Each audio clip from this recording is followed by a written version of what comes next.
ইসরায়েলের প্রধানমন্ত্রী Benjamin Netanyahu কি আদৌ মারা গিয়েছেন, না যেটা আমরা শুনছি সেটা পুরোটাই সাজানো গল্প? এই প্রশ্নটা উঠছে কারণ একটা দেশের প্রধানমন্ত্রী যদি মারা গিয়ে থাকেন তাহলে এতদিন পর্যন্ত লুকিয়ে রাখা সম্ভব? আর তার থেকেও বড় প্রশ্ন, এখনকার দিনের এআই কি এতটাই বিপজ্জনক হয়ে গিয়েছে? কারণ যে মানুষটা মারা গিয়েছে তাকে জীবিত অবস্থায় দেখানো হচ্ছে। নমস্কার, আমি সন্তু দে। 5 মিনিটের গল্পতে আপনাকে স্বাগত। ইরানের দাবি অনুযায়ী গত 2 মার্চ 2026-এ তারা ইসরায়েলের ওপর মিসাইল দিয়ে তাবড়তোড় অ্যাটাক করে এবং সেই অ্যাটাকে ইসরায়েলের প্রেসিডেন্ট বেঞ্জামিন নেতানিয়াহু মারা যায়। কিন্তু কিছুদিন পরেই ইসরায়েলের তরফ থেকে দাবি করা হয় যে পুরোটাই মিথ্যে ঘটনা এবং তারা একটা ভিডিও প্রকাশ করে। একটা নয়, অনেক কটাই ভিডিও প্রকাশ করে। তাহলে আসল সত্যটা কী? এই ঘটনা বা রটনা যাই হয়ে থাকুক না কেন, এর প্রথম সূত্রপাত হয় যখন ইরান ইসরায়েলের উপর মিসাইল দিয়ে প্রত্যাঘাত করে এবং তারপরে সোশ্যাল মিডিয়ায় ঝড় ওঠে যে বেঞ্জামিন নেতানিয়াহু মারা গিয়েছেন। এই দাবি অ্যাকচুয়ালি আরও জোরালো হয় যখন প্রথম দিকে ইসরায়েল সরকার এটা নিয়ে চুপচাপ থাকে, কিন্তু হঠাৎ তারপরে আবার কিছু ভিডিও সামনে আসে যেখানে তাদের প্রেসিডেন্টকে দেখা যায়, মানে বেঞ্জামিন নেতানিয়াহুকে দেখা যায় যে তিনি স্বাভাবিক আছেন, খাচ্ছেন, কথা বলছেন, হাঁটছেন। দেখে খুব স্বাভাবিক মনে হলো ভিডিওটা, কিন্তু তারপরে আবার রব উঠে যে সমস্ত ভিডিওই এআই দিয়ে বানানো। আর এখানেই লুকিয়ে আছে আসল রহস্য। যে 3টে ভিডিও নিয়ে মেনলি বিতর্ক শুরু হয়েছে, তার প্রথমটি হলো যে তার যে ভিডিওটি প্রকাশ হয়েছে সেটাতে দেখা যাচ্ছে ওনার 6টা আঙুল। কারণ ওনার এমনিতে 5খানা আঙুল, কিন্তু এই ভিডিওতে যেহেতু 6খানা আঙুল দেখা গিয়েছে বলে দাবি করা হচ্ছে, তো তার জন্য বলা হচ্ছে ভিডিওটি ফেক বা এআই দিয়ে বানানো। আর দ্বিতীয় ভিডিওটি যেখানে মানে যে দ্বিতীয় ভিডিওটি এসছে সেখানে অ্যাকচুয়ালি ওনার এখনকার ফেসের সাথে পুরোনো দিনের ফেসের তুলনা করা হচ্ছে, যেখানে এখনকার ফেসে দেখা যাচ্ছে, এখনকার ভিডিওতে যে ওনাকে যে দেখা যাচ্ছে সেখানে ওনাকে অনেকটা স্লিম দেখাচ্ছে।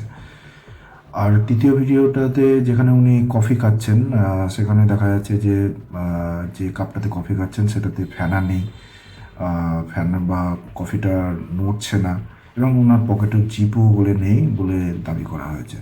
আর এসব কারণেই অ্যাকচুয়ালি দাবি করা হয়েছে সমস্ত যে ভিডিওগুলো ইসরায়েল সরকারের তরফ থেকে প্রকাশ করা হয়েছে সেগুলো টোটালি এআই দিয়ে বানানো। ভিডিওর এগেনস্টে অনেক এক্সপার্টই রায় দিয়েছেন। তারা তাদের মতে যে প্রথম যে ভিডিওটাতে দেখা যাচ্ছে যে তাদের বেঞ্জামিন নেতানিয়াহুর 6টা আঙুল দেখা গিয়েছে, তো ওনারা বলছেন যে এক্সপার্টরা বলছেন যে এটা হতে পারে যে ক্যামেরা অ্যাঙ্গেলের জন্য এইভাবে এসছে। সেকেন্ড যে ভিডিওটাতে এসছে যে ওনাকে স্লিম দেখাচ্ছে, তো ওনারা মনে করছেন যে এটা লো না, অ্যাকচুয়ালি ক্যামেরা লেন্স ডিস্টোরশনের জন্য এই প্রবলেমটা হয়েছে। আর থার্ড যে ভিডিও যেটাতে কফি নড়ছে না বা এরকম ফেনা হয়নি, সেটাতে বলছেন এটা লো কোয়ালিটি কম্প্রেশনের জন্য হয়েছে। তো ওনারা মনে করছেন যে ইরান সরকারের তরফ থেকে এটা ওয়ার প্রপাগান্ডা ছড়ানো হয়েছে। কারণ একবার যদি ইসরায়েল দেশবাসী বা ইসরায়েল সৈন্যের উপর তাদের মনে এই বিশ্বাসটা জন্মানো যায় যে তাদের দেশের সবচেয়ে পাওয়ারফুল লিডার মারা গিয়েছেন, তাহলে অবভিয়াসলি তাদের মানসিকভাবে তারা দুর্বল হয়ে পড়বে, যেটাকে এক কথায় বলা হয় সাইকোলজিক্যাল ওয়ারফেয়ার।